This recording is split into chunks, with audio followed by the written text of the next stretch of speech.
రామన్న గారు మనందరిని ఉద్దేశించి మాట్లాడాలని కోరుతున్నాను. జై తెలంగాణ. పెద్దలు గౌరవనీయులు, మీ అందరికీ ఎంతో ఆదరణీయురాలు, మీ అందరికీ తల్లి లాంటి అమ్మ, మా అక్క శ్రీమతి సబితా ఇంద్రారెడ్డి గారు, గౌరవనీయులు ఉప్పల్ శాసనసభ్యులు సోదరులు బండారి లక్ష్మారెడ్డి గారు, మా తమ్ముడు కాబోయే రాజేంద్ర నగర్ శాసనసభ్యులు ఆర్మూర్ మాజీ శాసనసభ్యుడు తమ్ముడు జీవన్ రెడ్డి గారు, తమ్ముడు రేమత్ నగర్ మాజీ కార్పొరేటర్ షఫీ గారు, అట్లాగే రావుల శ్రీధర్ రెడ్డి గారు.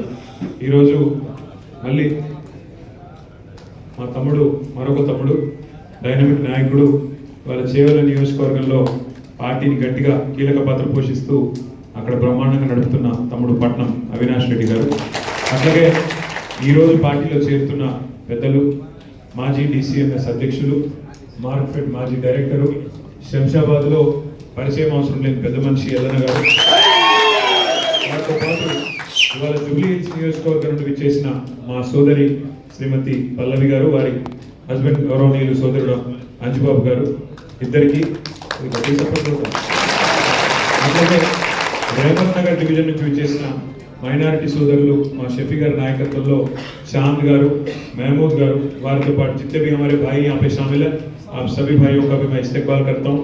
सोमाजिगूడ మాజీ కార్పొరేటర్ తమ్ముడు మహేష్ యాదవ్ గారు, వేదిక పైన ఉన్న శంషాబాద్ మాజీ ఎంపీపీ సోదరుడు శ్రీనివాస్ గారు, మండల పార్టీ అధ్యక్షుడు మోహన్ రావు గారు, ఇంకా పెద్దలు మాజీ DCMS అధ్యక్షులు కృష్ణారెడ్డి గారు, ఇంకా రావుల శ్రీధర్ రెడ్డి గారు, పేరు పేరున మురళీధర్ రెడ్డి గారు, మరి అట్లాగే వేదిక పైన ఆసీనులైన పెద్దలందరికీ, వేదిక ముందున్న మా అన్నలు, తమ్ముళ్ళు, అట్లాగే మీడియా మిత్రులు, పేరు పేరున అందరికీ నమస్కారం.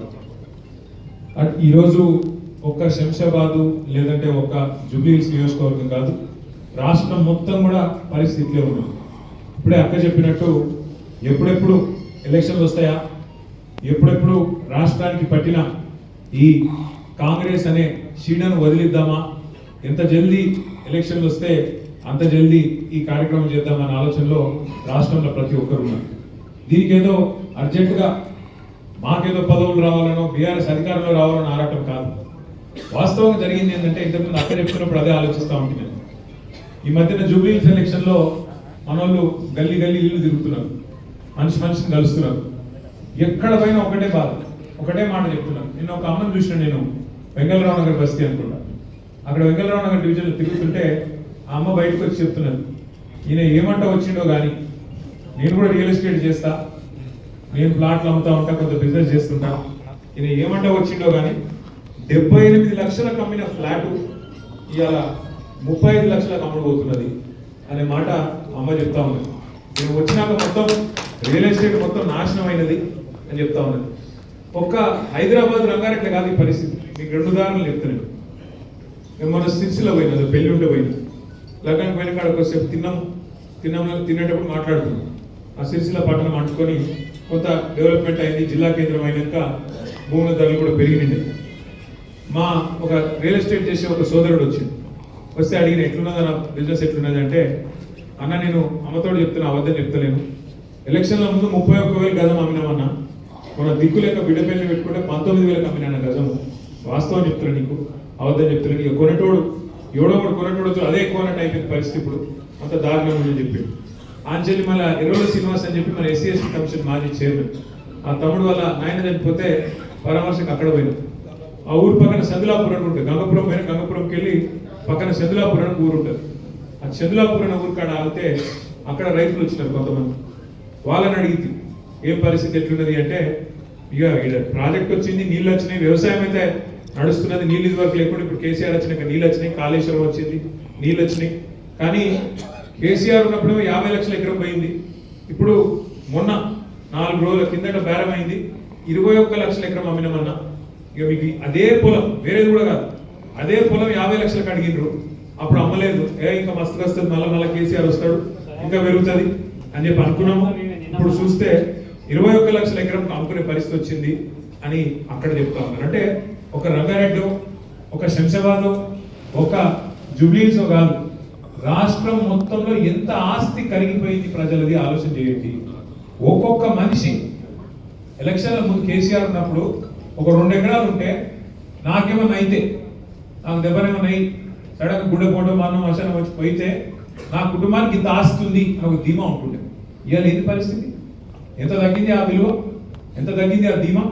ఎట్లుంటుంది ఒక మనిషి? ఇప్పుడు ఒక బిడ్డలో కొడుకో ఉంటాడు ప్రతి కుటుంబం ఉంటే ఏమనుకుంటాం, దెబ్బన నాకేమైనా అయితే 4 ఎకరాలు ఉన్నది, అట్లా 2 ఎకరాలు ఉంటే బిడ్డ పెళ్ళి అవుతుంది, కొడుకు ఏమైనా దందనం అదో ఏదో పెట్టుకునేది ఉంటే కొంత వెళ్తుంది, ఆడికాడి కుటుంబం అయితే ఏం కాదు, సేఫ్ అనే ఫీలింగ్ ఉంటుంది. ఇలా ఉన్నది ఆ పరిస్థితి. ఈ ప్రభుత్వం వచ్చినాక ఏ మనిషి సంతోషంగా ఉన్నాడు నాకు అర్థం కాదు. నేను నిన్న మొన్నటి దాకా చెప్పేది, ఈ ప్రభుత్వం వచ్చినాక ఎవరు సంతోషంగా లేరు, ఒక 3 అక్కలు సంతోషంగా ఉన్నారని చెప్తుంటే నేను. ఎవరో అక్కలు? గీతక్క, సీతక్క, సురేఖక్క అని చెప్పాను. సురేఖక్క కూడా సంతోషంగా లేదు, ఎవరు బాధపడాలి. నేను అనుకున్నాను గీతక్క, సీతక్క, సురేఖక్క అని చెప్తుండే. ఇప్పుడు సురేఖక్క కూడా సంతోషంగా లేదు, వాళ్ళ బిడ్డని ఏడ్చుకుంటే అయిపోవాడు. అంటే ఎందుకు చెప్తున్నా అంటే, ఎవరు సంతోషంగా ఉన్నారు ఈ రాష్ట్రంలో? రైతులు సంతోషంగా ఉన్నారా? వాళ్ళకి బోనస్ వస్తుందా? వాళ్ళకి యూరియా బస్తా దొరుకుతుందా? టైంకు రైతు బంధు పడుతుందా? కరెంట్ ఇస్తుందా చక్కగా? ఏం చక్కదనం ఉన్నది రైతులకు? కేసీఆర్ ఉన్నప్పుడు ఎట్లుండే, ఇప్పుడు ఎట్లున్నది తెలుస్తలేదా? ఎక్కడికక్కడ రైతులు ఊళ్ళల్లో పోయి ముఖముంగడిలా గొట్టం పెట్టి సార్లు తిట్టిన కూడా తిడుతున్నారు. మహిళలకు చెప్పిండు, నరికిండు. 1,00,00,000 మందిని కోటీశ్వర్లు చేస్తారండి సిపాయి. చూడు ఇక్కడ డైలాగ్ రోజు చెప్తున్నా ఆడిడ. ఎందుకంటే అడుగు పిట్టలు దొరుకుతుంది సిపాయి దొరుకుతుంది. 1,00,00,000 మందిని కోటీశ్వర్లు చేస్తారంట. నేను ఒక్క మాట, నాకు పెద్ద లెక్కలు రావు, నాకు నేను మిమ్మల్ని అడుగుతాను, ఇక్కడ లెక్కలు వచ్చినా బాగుండదు. ఎందుకంటే మీరు మంచిగా రియల్ ఎస్టేట్ చేస్తారు బాగా, శంషాబాద్ లెక్కలు బాగా వస్తాయి మీకు. 1,00,00,000 మందిని కోటీశ్వర్లు చేయాలంటే ఎన్ని కోట్లు కావాలి? 1,00,00,000 కోట్ల? నీ బడ్జెట్ ఎంత, నీ లెక్క ఎంత, నీ కథ ఎంత? నువ్వు 1,00,00,000 మందిని కోటీశ్వర్లు చేసి ఏం నాకు కూడా అది చెప్తే కూడా కొద్దిగా అతికేటట్టు ఉండాలి లేదా? 1,00,00,000 మందిని కోటీశ్వర్లు చేసి కాదు, మా మహిళల పుస్తల దాడి ఎత్తుకపోతే ఈయనే మంచోడు. తులం బంగారం పెడతా అన్నాడు. తులం కాదు బంగారం ఎంత పిరమైంది, ఇంత బాగా తెలిసి బంగారం లేడీస్ మీకే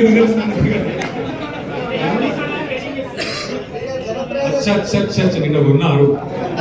అదృష్టవశాత్తు నా భార్య అడగలేదు మిమ్మల్ని, మీరు అనవసరంగా యాడ్ చేసి అయితే బంగారం గంత పిరమైంది. ఇప్పుడు ఎన్ని పెళ్లిళ్ళైనా మరి రేవంత్ రెడ్డి వచ్చినాక ఒక 5-6 లక్షల పెళ్లిళ్ళని అయినాయి. 2 తులాల బంగారం బాకినాడు. ఎవరికైనా నచ్చిందా బంగారం? ఎన్ని నరికిండు? అసలు ఏం మాట్లాడినారు కేసీఆర్ గారు? మీరు కళ్యాణ లక్ష్మి పెట్టిరు, కానీ నువ్వు ఇచ్చే కళ్యాణ లక్ష్మి ఎప్పుడు వస్తుంది? పిల్లలు పుట్టినాక వస్తుంది. నేను రాగానే నువ్వు లగ్న పత్రిక పెట్టుకుంటే 1,00,000 రూపాయలు ఇస్తా, నీకు తులం బంగారం ఇస్తా. 50 తులం బంగారం 1,00,000 రూపాయలు ఎక్కడ లేదు. అట్లాగే ఎన్ని మాటలు, ఎన్ని డైలాగ్. ఒకట ప్రతి మహిళకు నెలకు 2,500,000 రూపాయలు ఇస్తా అన్నాడు. వచ్చినాయి ఎవరికన్నా? 1,67,00,000 మంది ఆడబిడ్డలు ఎదురు చూస్తున్నారు. రాష్ట్రంలో 18 ఏళ్ళు నిండిన వరకు 1,67,00,000 మంది ఉన్నారు. అందరు ఎదురు చూస్తారు ఎప్పుడు రేవంత్ రెడ్డి గారు 2,60,000 వేస్తాడా అని. ఉన్నది ఆ పరిస్థితి. ఏమన్నట్టు కూడా నేర్చుకున్నాడు. ఏమిటి? కేసీఆర్ మొత్తం అప్లపాలు చేసిపోయింది. నేను 1,00,000 ఉంటాయి అనుకుని వచ్చిన లేవిడ. ఎవడు అడుగుతాడు పోయి 1,00,000 కోసం? ఎవరు తిరుగుతాడు? అర్ధరాత్రి నెత్తి మీద తువాలు కప్పుకొని గడపాలను పట్టుకొని ఎవడు తిరుగుతాడు? వాడు కోటల చుట్టూ దొంగలు తిరుగుతాడు. ఆయన ఒక ముఖ్యమంత్రి మాట్లాడే మాటనైనా 1,00,000 కోసం నేను వచ్చిన, 1,00,000 ఉంటాయి అనుకున్నా, ఇక్కడ ఏమి లేవు, ఇట్లా మాట్లాడొచ్చిన ఒక ముఖ్యమంత్రి. ఇంకా ఎంత ఘోరం! ఎవరన్నా ఎట్లుంటుందండి? ఇప్పుడు నేను ఒక నిమిషం మా లక్ష్మారెడ్డి గారి దగ్గర నేను అప్పు తీసుకున్నాను, మా ఎమ్మెల్యే సార్ దగ్గర. అన్న లచ్చనే నాకు ఇట్లా అర్జెంట్గా పైసలు అవసరం పడ్డది, ఎలక్షన్ కొట్లాడేది ఉంది, ఓ 10 లక్షలు పంపించండి. నాకు పంపించాడు. నేను కొట్లాడాను. సరే నేను ఓడిపోయినాక నాకు పైసలు వెళ్తలేవు. రియల్ ఎస్టేట్ డౌన్ కానీ మొత్తం మార్కెట్ కావాలన్నది. ఏం చేయాలని పైసలు వెళ్తలేవు. ఒక ప్లాట్ పీఠం అమ్ముదాం, తర్వాత ఇద్దాం అనుకున్నా, వెళ్తలేదు. నేను లచ్చన ఫోన్ చేసుకున్నాను. నేను 2 నెలలు అని చెప్పిన. ఫోన్ చేస్తున్నాను. ఇక నేను ఫోన్ కట్ చేస్తున్నాను. నాకు లేవు పైసలు. ఏం చేయాలి? ఐఎమ్ బిజీ, కాల్ లేటర్ అని వచ్చింది. Sorry I can't talk now అని వచ్చింది. చూసి అంటే బేజారై ఎంతవరకు ఇంటికి వచ్చింది. సీదా పొద్దున 7:30 ఆయన తువాలు దొరికి అవతల పడుతుంది, వీడు పట్టుకోవాలని చెప్పి ఆయన వచ్చి కూర్చున్నాడు. నిజంగా నేను నిజాయితీగా నేను ఏం చెప్తానంటే, అన్న దండం పెడతాను, ఏమనుకోకే, ఎంతలేవు పైసలు, రియల్ ఎస్టేట్ బాగాలేదు, రేవంత్ రెడ్డి వచ్చినాక నాశనం అయింది, జర్రా ఇంకొక 2 నెలలు టైం ఇవ్వు, మితితో కడతా, ఏమనుకో, కావాలంటే నిన్న రూపాయి మితి ఇచ్చినప్పుడు 2 రూపాయలు పెంచు కానీ ఇస్తా అని బతిలాడుకుంటాం. అంతేనా? నిజాయితీగా అయితే అట్లుంటుంది కదా. రేవంత్ రెడ్డి కూడా ప్రజలు ఏమడుగుతారు, ఉద్యోగులు ఏమడుగుతారు, మా డిఏలు ఏంది, మా పిఆర్సీ ఏందని అడుగుతారు. మహిళలు ఏమడుగుతారు, 2,500 ఎప్పుడు ఇస్తామని అడుగుతున్నారు. మనం ఏమడుగుతున్నాం ప్రతిపక్షం కాబట్టి 6 గ్యారెంటీలు లాంటివి 100 రోజులు లాంటివి ఏమైంది నాయన 750 రోజులు అయిపోయా ఏమైంది అని అడుగుతున్నాం. రేవంత్ రెడ్డి ఏమంటాడు, ఏం చేస్తారు మీరు నన్ను కోసుక తింటారా, ఆయన కోసుక తింటారా, ఆయన సేప జామకాయ కోసుక ఏమైంది ఆయన కోసుక తింటారా. అదొక్కటే కాదు, ఇంకొక గలీజ్ మాట. ఇంత గలీజ్ అంటే నాకు కేసీఆర్ మొత్తం అప్లపాలు చేసిపోయిండు కాబట్టి లేవు. ఒకటి యాడ్ చేసుకోండి మీరు, కేసీఆర్ ప్రభుత్వం ఉన్నప్పుడు కరోనా వచ్చింది. ఒకసారి రాలేదు, సంవత్సరం పాటు 3 దశల్లో వచ్చింది కరోనా. 2020లో మొదలైందంటే 2021 జూన్ దాకా నడిచింది. అప్పుడు ప్రభుత్వానికి ₹1 ఆదాయం లేకుండా, ఎందుకంటే ఇక బయట కొనేటోడు లేదు, అమ్మేటోడు లేదు, ఎక్కడికి వస్తుంది ఆదాయం? 0. మరి కేసీఆర్ ప్రభుత్వం ఉండి ప్రభుత్వానికి 0 ఆదాయం, అప్పు కాదు 0, ఏం లేదు. ఆ రోజు రైతు బంధు ఆగిందా, కళ్యాణ లక్ష్మి ఆగిందా, ముసలోళ్ళ పెన్షన్లు ఆగినాయా, కేసీఆర్ కిట్లు ఆగినాయా, బతుకమ్మ సీరియల్ ఆగినాయా? మరి రూపాయి ఆదాయం లేకుండా కేసీఆర్ ఏమో అన్ని ఇస్తాడు, నీకేమో వడ్డించిన పల్లెం లెక్క వడ్డించిన ఇస్తారు లెక్క మంచిగా పెట్టి కట్టిన ఇల్లు పెట్టిన పోయేటట్టు మంచిగా అబ్బాయి పోతే నీకేమో ఏ చేత కాక కేసీఆర్ అప్లపాలు చేసి పెట్టని మాట్లాడుతుంది. అక్కడ కావాల్సింది ముఖ్యమంత్రికి నడిపెట్టోనికి కండ కాదు, గుండె గుండె ఉండాలి. ఒక గుండె కాబట్టి కరోనా ఉన్నప్పుడు కూడా ఇచ్చిండు. రైతు బంధు పడ్డది, కళ్యాణ లక్ష్మి పడ్డది, షాది ముబారక్ పడ్డది, కేసీఆర్ కిట్ పడ్డది, రంజాన్ కు తోఫా వచ్చింది, క్రిస్మస్ గిఫ్ట్ వచ్చింది, అన్ని వచ్చినాయి.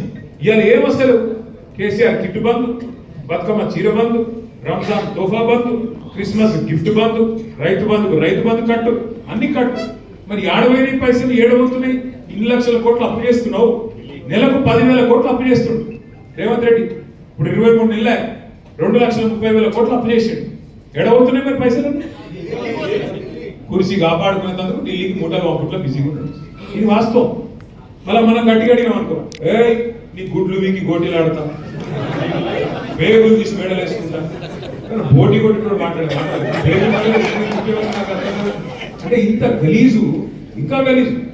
బాధ ఎక్కడ అనిపిస్తుంది అంటే, ఒక దిక్కేమో ఇవాళ ప్రజల ఆస్తి కరిగిపోతుంది రాష్ట్ర వ్యాప్తంగా. సిరిసిల్ల కానీ, సిద్దిపేట కానీ, రంగారెడ్డి కానీ, ఆలంపూర్ కానీ, ఆదిలాబాద్ కానీ, గద్వాల కానీ, ఆడ కానీ మొత్తం భూముల ధరలు పడిపోయింది. భూముల ధరలు పడిపోయినాయి అంటే వేరే ఉద్దేశం కాదు, రియల్ ఎస్టేట్ అని కాదు. ఒక మనిషికి ఒక ధీమా, భూమి అని, నా భూమి ఉన్నది, నాకు 1000 గదాలు ఉంది హైదరాబాద్, ఏమైనా సరే చూసుకుంటాను ఒక ధీమా ఉంటుంది. దాని విలువ అట్లా హారతి కర్పూరం లెక్క గడిగిపోతుంటే ఆ ధీమా ఉంటుంది ఆ మనిషికి. బ్యాంకులో తాకట్టు పెడితే పైసలు వస్తాయి, మరోడే అక్కడ గిరివి పెడితే ఆడ పైసలు ఇస్తాడు. ఇవాళ ఉన్నదా? ఎందుకంటున్నా ఈ మాట అంటే, ఇవాళ రేవంత్ రెడ్డి ప్రభుత్వం వచ్చినాక ఏం కలిగిందని ఏంటి? హైడ్రా ఏమి హైడ్రా ఏమిటిది అంటే ఒకటే ఒక దందాలు, పెద్దవాళ్ళని డబ్బులు పెట్టి డబ్బులు వసూలు చేసే దందా. మీరు చూడు, గరీబ్ వాళ్ళ ఇళ్ళ మీద పడతారు, ఇల్లు కూడా కొడతారు. ఒక్క పెద్దదని కొట్టిరా? ఇప్పుడు ఈ మూసిలో ఏడు కాదు, మీ నియోజకవర్గం మూసిలా అడ్డంగా కడుతురు, మూసికి అడ్డంగా. వాడు కొడతాడా? ఆయన దగ్గర పోదు హైదరా. ఎక్కడికో సినిమా ఉండగా పవన్ కళ్యాణ్ అత్తారెడ్డి దారేది, హైడ్రా మీకు అన్నింటి దారి దొరుకుతలు. ఏది ఈ బడా సీట్లు కడుతున్న వాడికి దారి దొరకది. గరీబుల దాడికి 60 మాత్రం అర్ధరాత్రి పోయి కొట్టాలి. వాళ్ళ దగ్గర కాగితాలు ఉన్నా వాళ్ళు అయ్యో మన దగ్గర కాగితాలని చూడంటే చూడరు, హైకోర్టు ఆర్డర్ ఉందంటే చూడరు, కొట్టిపారేయాలి. వాళ్ళు వీళ్ళేది ముఖ్యమంత్రి సొంత అన్న తిరుపతి రెడ్డి, ఆయన ఇల్లే చెరువులు, ఆయన మాత్రం ఉంటారు. చూడండి జాగ్రత్తగా. పట్నం మహేందర్ రెడ్డి ఉన్నాడు కదా, ఆయన మంచిగా మా చెరువులోనే ఉంది కదా గెస్ట్ హౌస్, దాని ఎందుకు ఉంటావు? మీ దాంట్లో ఉంది కదా కొత్త వాళ్ళు కూడా మంచి చెరువుల మధ్యలో కట్టింది, దాన్ని ఎవరు ఉంటారు? పక్కకు వివేక్ వెంకట స్వామి మంత్రి, ఆయన చెరువులోనే ఉంది బఫర్లో, ఆయన ఉంటారు. పొంగులేటి శ్రీనివాస్ రెడ్డి ఎక్కడ చెర్ల కాకపోతే ఉన్నదా? అది ఎవరు ఉంటారు? పక్క కేవీపీ రామచంద్రరావు ఉన్నాడు, ఆయన ఎందుకు ఉంటారు? అంటే పెద్ద వాళ్ళకేమో హైడ్రా రావద్దు, పెద్ద వాళ్ళ అడ్రస్ తెలియదు హైడ్రా. చిన్న గరీబ్ గాడు చిన్న 60 గదాలు 40 గదాలు 30 గదాలు ఉంటే వాని మాత్రం పోయి కొట్టాలి, అడిగేటోడు లేడు, చెప్పేటోడు లేడు, ఇష్టం. పెద్దోళ్ళ దగ్గర పైసలు తొప్పాలి, బెదిరియాలి, చిన్నోళ్ళకి మాత్రం ఈ రకంగా కూలగొట్టి ఎంతో చేస్తున్నట్టు పోజులు కొట్టాలి. ఇదేనా హైడ్రా? ఎందుకు ఉపయోగం చేయాలి రియల్ ఎస్టేట్? ఈ దిక్కుమాల ఆలోచనలు, ఈ దిక్కుమాల విధానాలతో బెదిరించుడు, చెరువెట్టి పిండు, స్క్వేర్ ఫీట్ కింద రేటు పెట్టుడు, ఎన్ని గలీజ్ పనులండి ఈ రాష్ట్రంలో ఈ 2 ఏళ్లలో. అన్నిటికన్నా కలిసి చేసిన గలీజ్ పని ఏంటంటే రేవంత్ రెడ్డి అసలు ఫస్ట్ అధికారంలోకి రాగానే మొట్టమొదటి దెబ్బ కొట్టింది మీ రాజేంద్ర నగర్ నియోజకవర్గాన్ని. మొదటి దెబ్బ రాగానే ఒకటే సెకండ్, మొదటి రోజు రెండో రోజు ఎయిర్పోర్ట్ మెట్రో రద్దు. ఏమిటికి పెట్టిన ఎయిర్పోర్ట్ మెట్రో పిచ్చిలేసా? హైదరాబాద్ అసలు సిటీకి ఓఆర్ఆర్ ఉన్నా కూడా ఇవాళ ఇంకా డెవలప్ అయ్యే ఛాన్సు పశ్చిమ భాగానికి, అటు కొద్దిగా దక్షిణ భాగానికి ఉండదు. అటు మహేశ్వరంకి వెళ్ళి మొదలు పెడితే, కేసీఆర్ గారు పెట్టిన ఫార్మాసిటీ నుంచి మొదలు పెడితే యువతల దాకా శంషాబాద్ దాకా బ్రహ్మాండంగా ఇక్కడ ఎట్లయితే గచ్చిబౌలి ఇడిదికి ఎట్లయితే అయిందో నానగ్రామ్ కూడా కాజా కూడా అట్లనే అవుతుంది కూడా చేయాలన్నది కేసీఆర్ గారు ఆలోచన. దానికి అనుగుణంగా ఒక ఎయిర్పోర్ట్ మెట్రో మాత్రమే పెట్టలే కేసీఆర్ గారు. క్యాబినెట్ లో నేను సవితక్క మేమందరం ఉన్నాం. 2023లో క్యాబినెట్ లో 400 కిలోమీటర్ల మెట్రోను మనం మంజూరు చేసాం. ఒకటి కాదు, రెండు కాదు. ఎయిర్పోర్ట్ 37 కిలోమీటర్లు. ఎయిర్పోర్ట్ కూడా ఎందుకు పెట్టినాం? మైండ్ స్పేస్ నుంచి 3 కారణాలు. మధ్యలో బుద్వేల్ కాడ ఒక స్టాప్ ఉంటుంది, నార్సింగి కాడ ఒక స్టాప్ ఉంటుంది, శంషాబాద్ కాడ అక్కడ స్టాప్ ఉంటుంది. అప్పుడు ఏమవుతుంది? అది కేవలం ఎయిర్పోర్ట్ పోయడానికి మనకొచ్చుడు కాదు. ఎవరన్నా శంషాబాద్ లో విల్లాస్ కట్టుకున్నా, అపార్ట్మెంట్లు కట్టుకున్నా, ఆడగొట్టుకున్నా, ఫైనాన్షియల్ డిస్ట్రిక్ట్ లో ఇక్కడ పనిచేస్తుంటే కొండాపురంలో, మాదాపురంలో ఆడెక్కి ఇక్కడ దిగుతారు. వాళ్ళ కార్లలో వచ్చే అవసరం ఉండదు. ఇప్పుడు మీరు చూస్తూనే ఉన్న ట్రాఫిక్ ఎంత పెరుగుతాం, ట్రాఫిక్ ఇంత అడ్డగోలు పెరుగుతుంది. ఇంకా భవిష్యత్తులో కూడా ఇంకా పెరుగుతుంది. కాబట్టి ఆ బాధ రావద్దు అన్న ఉద్దేశంతో ఇక్కడ బుద్వేల్లా, నార్సింగిలా, శంషాబాద్లా అన్ని చోట్ల స్టాపులు పెట్టి ఆంచలికి వచ్చిపోయే సౌలత్ అనేది ఒకటి సృష్టిస్తే మొత్తం అయిపోయింది. టెండర్ అయిపోయింది. 6,000 కోట్ల పైసలు తయారు చేసి పెట్టినాం. జిఎంఆర్ ఆయన కొత్త కట్టిండు, టిఎస్ఐఎస్ నుంచి కొత్త కట్టించినాం, మొత్తం హెచ్ఎండిఏ నుంచి కొత్త కట్టించినాం. అన్ని పైసలు తయారు చేసి మొత్తం పల్లెమంతా తయారు చేసి వడ్డించి పెడితే టెండర్ కూడా అయిపోయి పని చాలు చేసినందుకు రెడీ ఉంటే ఈయన రాగానే రద్దు చేసి పారేసి. ఎందుకు రద్దు చేసినావా అంటే ఆయనకు ఒక అనుమానం అట, నాకేమో భూములు ఉన్నాయట మధ్యలో. ఇక నాకు భూములు ఉన్నాయంటే నా మీద కోపంతో దాన్ని రద్దు చేసి ఎగిసోటోడు ముఖ్యమంత్రి. ఏం చెప్పాలి? ఇలా రాజేంద్ర నగర్ నియోజకవర్గం మరి ఆ భూములు ఏమైనా ఉంటే మరి ఆయనకే రాసిస్తే సపరేట్గా చూపెట్టుకుని సవితక్కడ నేను రేవంత్ రెడ్డి గారికి పంపరాపరిస్తుంది. నా భూములు ఎక్కడ చూపెడతా, నీకు దండం పెడతా, నాకు కూడా ఎక్కలేదు. మరి ఈ కంపెనీ నాదే అంటాడు, ఆ కంపెనీ నాదే అంటాడు, ఈ బిల్డింగ్ నాదే అంటాడు, ఆ బిల్డింగ్ నాదే అంటాడు. 2 ఏళ్ళకి వెళ్ళి జరగబడుతుంది. ఏడా ఏమేమి ఉన్నాయి తీయాలి, తవ్వురి తీయండి, మీరు జైల్లో నూకురి కాదుకుందా. పోయిన దీపావళి, రేపు దీపావళి, పోయిన దీపావళి ఒక ఆయన ఉన్నాడు మంత్రి, బాంబులేట్ అన్నాడే, బాంబులు వెళ్తావా అని. ఆ దీపావళికి ఈ దీపావళి వచ్చింది, ఈ దీపావళి వాళ్ళ ఇళ్ళనే బాంబులు వెళ్ళి చూసారు కదా. వాళ్ళ పంచాయతీలు పంచుకునుడు, గుద్దుకునుడు, టెండర్ ఆయన కావాలట, ఈమె కావాలట, ఆయన గుంజుకున్నాట, ఈయన గుంజుకున్నాట, తుపాకులు పెట్టుకున్నాట. మనం ఉన్నప్పుడేమో పారిశ్రామికవేత్తలకు గొడుగులు పెట్టి ఛత్రీలు పెట్టి వాళ్ళకి తీసుకుపోయారు.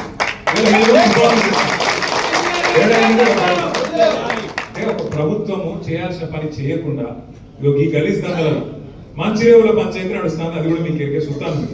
మంచిరేవులలో వేణుగోపాల స్వామి గుడి ఉందట, ఆ గుడి కాడ ఏదో భూమి ఉందట, ఆ భూమిలో లేదు వెళ్ళి కొండల రెడ్డి వర్సెస్ కొండ సురేఖ, ఈ 2 కొండలు కొట్టుకొని మధ్యలో బాధితులు మీరు. ఎందుకు చెప్తున్నా ఇదంతా అంటే అసలు పని చేస్తలేదు. మహిళలకు 2,40,000 ఎప్పుడు ఇవ్వాలి తెలియదు, రైతులకు రైతు బంధు వేయాలన్నా వద్దా తెలియదు, బోనస్ ఇవ్వాలన్నా తెలియదు, ఓ పరిశ్రమ తేవాలన్నా పరిశ్రమ తెచ్చుడు ఇక్కడ ఉన్న పరిశ్రమలు వీక్తుంటాయి. కాబట్టి అదొక లొల్లి.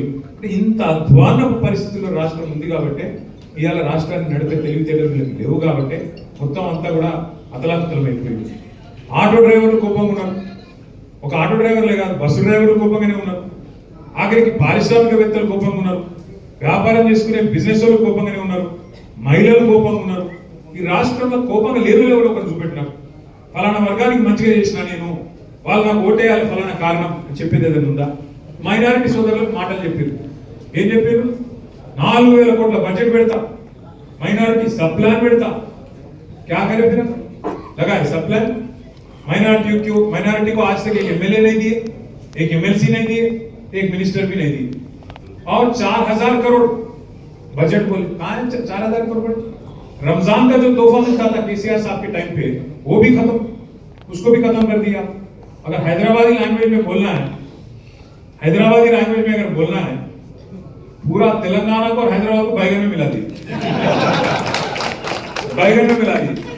अरे क्या करें आप? డెవలప్మెంట్ చేస్తా. ఏం డెవలప్మెంట్ చేసిన 2 నెలలు ఏడ చేసిన చూపెట్టుపా.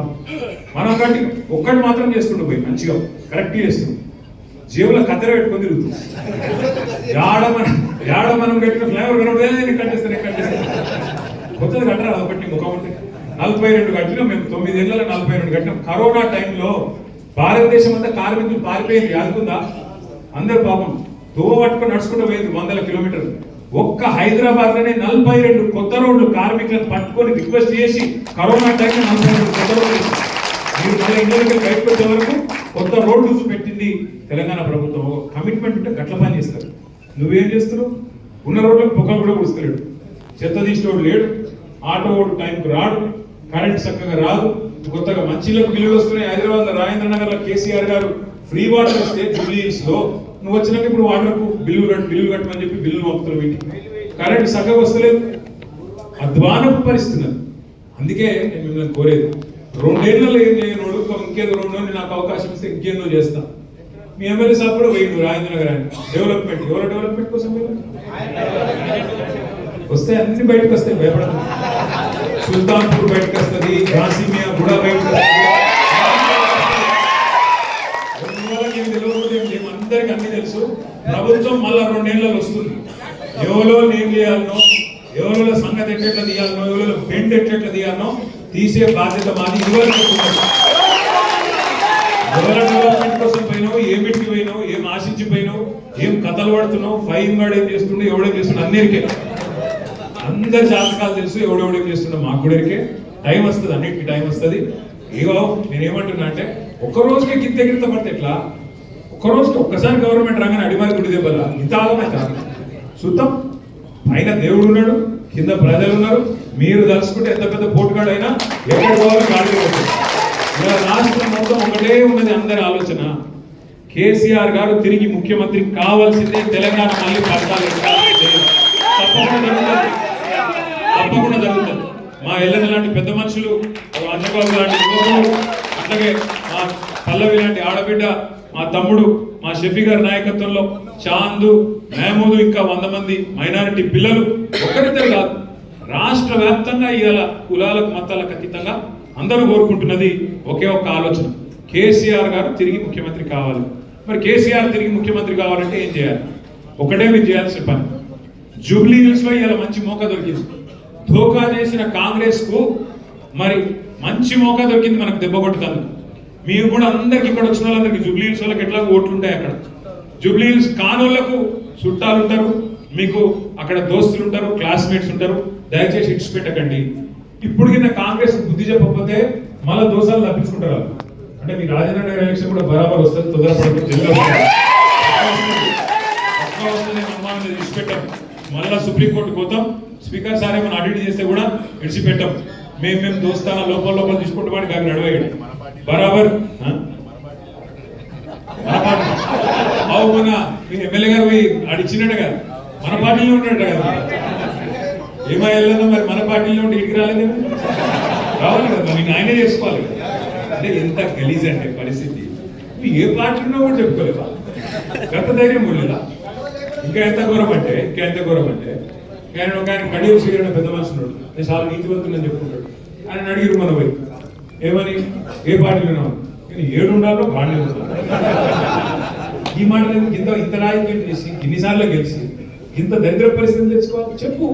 కాంగ్రెస్ లో చేరినా గత భయం అవుతుంది. ఎలక్షన్ పోదామంటే నువ్వు నిజంగానే వద్ద స్థాయి అయితే నిజంగానే జనంలో నువ్వు ఏదో పీకి 10 రేషన్లు ఉంటే నువ్వు నీ రేవంత్ రెడ్డి రా ఎలక్షన్ లో పోదాం, చూసుకుందాం. ప్రజలు చెప్తారు కదా రాజేంద్ర నగర్ ఎవరేం చేసారు, ఎవరెంత గొప్పోళ్ళు, ప్రజలు ఎవరికి అభిమానం ఉంది, ఎవరికి అభిమానం లేదు ప్రజలు చెప్తారు.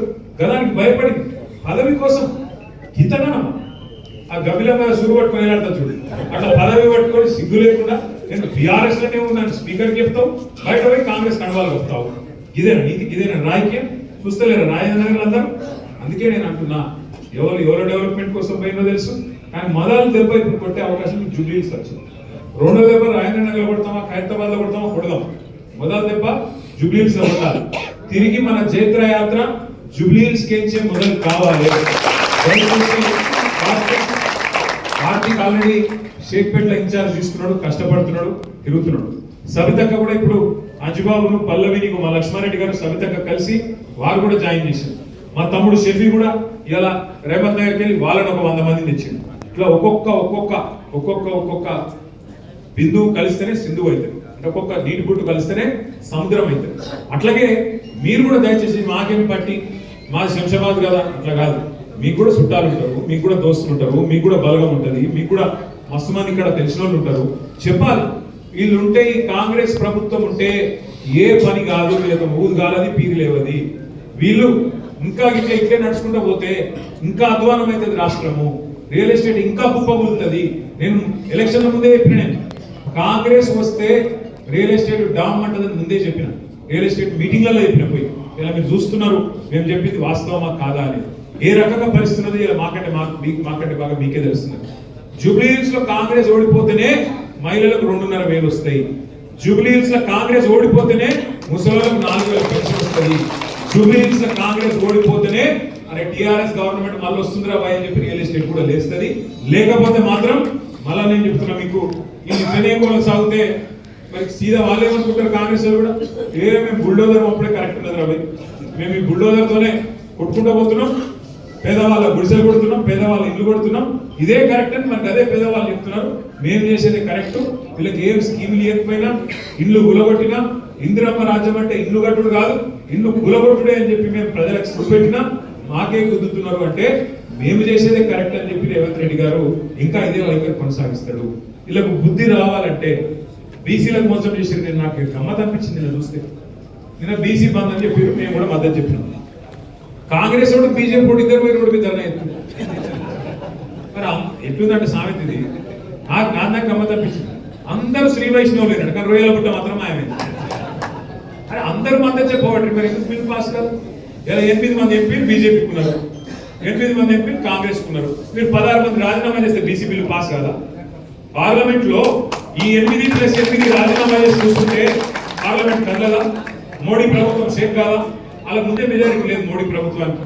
ఒక 8 మంది బీజేపీ వాళ్ళు ఇక్కడ రాజీనామా పెట్టిరనుకో, మోడీ గారు షేక్ కాడు. 8 మంది కాంగ్రెస్ వాళ్ళు రాజీనామా చేస్తే రాహుల్ గాంధీ అలా ఎందుకు చెప్తున్నా అని పిలిచి మాట్లాడి బిల్లు పెడతాం రాండి అన్నాడా? మరి మోసం చేసినందుకు నాకు అర్థం కాదు. ఇక్కడ రోడ్ల మీద డ్రామాలు చేయాల్సిందేమో పార్లమెంట్ లా, కానీ కాంగ్రెస్ బీజేపీ మద్దతు ఇస్తేయట ఇక్కడ రోడ్ల మీద ఆడ మాత్రం మాట్లాడదు, ఏడ మాట్లాడినా ఆడ మాట్లాడదు.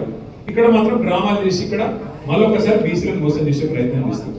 దయచేసి నేను మిమ్మల్ని కోరేది, మళ్ళా కేసీఆర్ గారు రావాలంటే జూబ్లీహిల్స్ కేనే మన జయత్రయాత్ర మొదలు కావాలి.